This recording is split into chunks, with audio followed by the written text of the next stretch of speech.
Hello, welcome back to Pump with Purpose. So I am popping on to talk to you a little bit about underlying conditions. So this is a very important topic for me because it is one of the topics that is so instrumental in your pumping journey. So I am a walking Pump with Purpose billboard.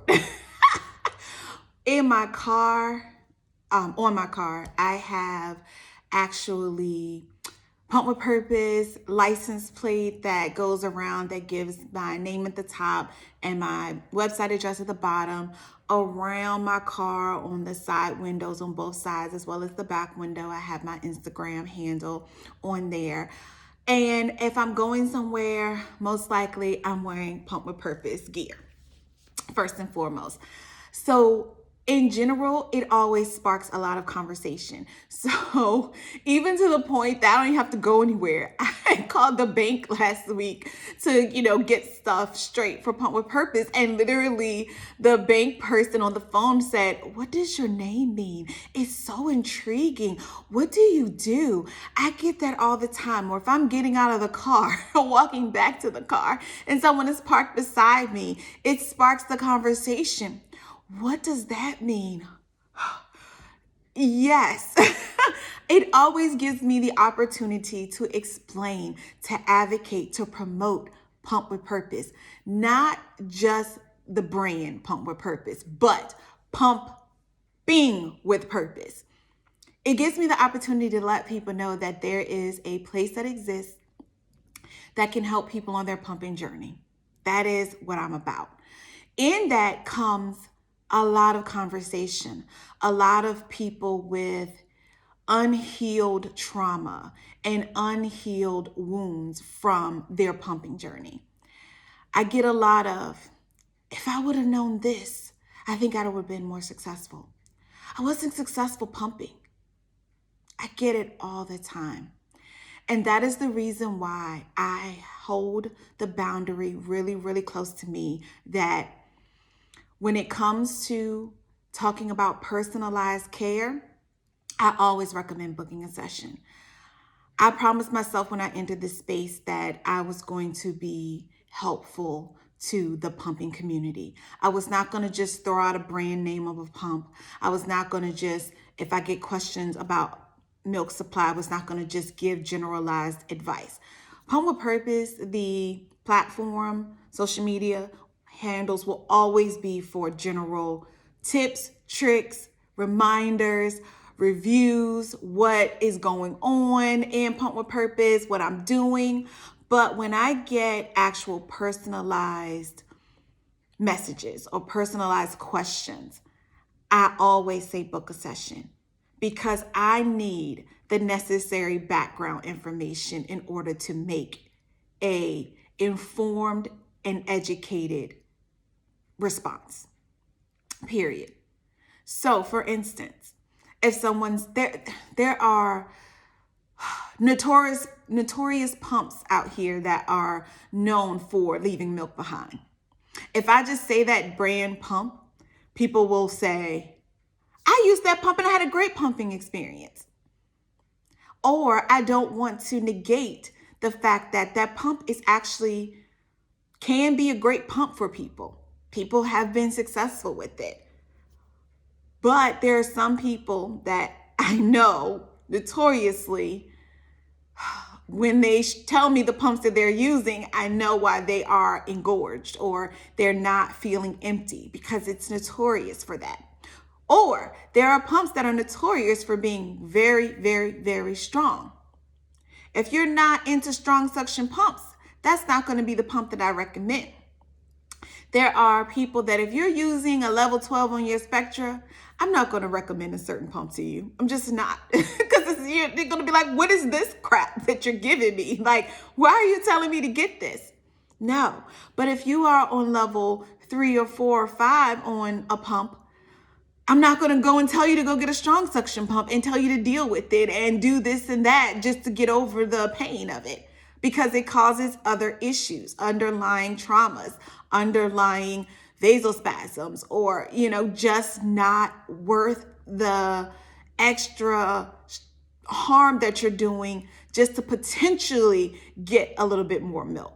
That's just not worth it. And it may not even work because you're cringing and your body's shutting down and not giving you the letdowns you need because you can't relax because you're cringing at the pump.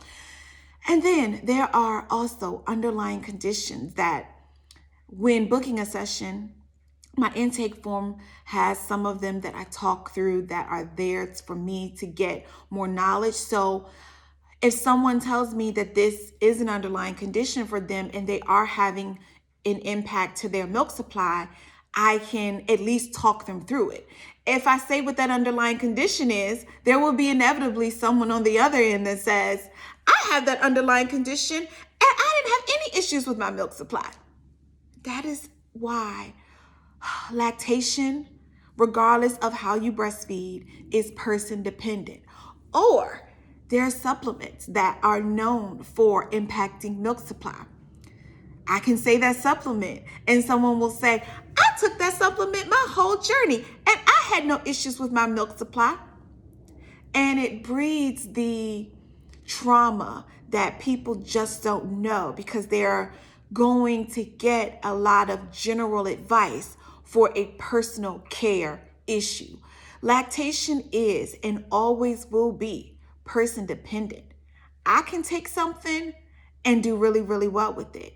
You could take something and not even know that it can have an adverse impact on your pumping journey. There are also things that you can take that can have impacts to the baby, that can make the baby gassy.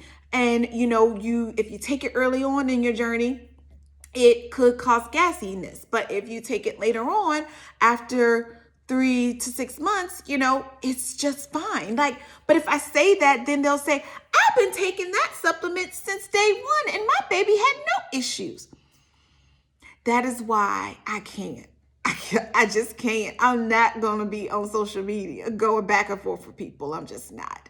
I am about arming people with the information that it takes to somewhat be what I've found in my research, in my education, in my training to be something that I want to get out there and not in a general way. Because someone says, I want to drop a pumping session.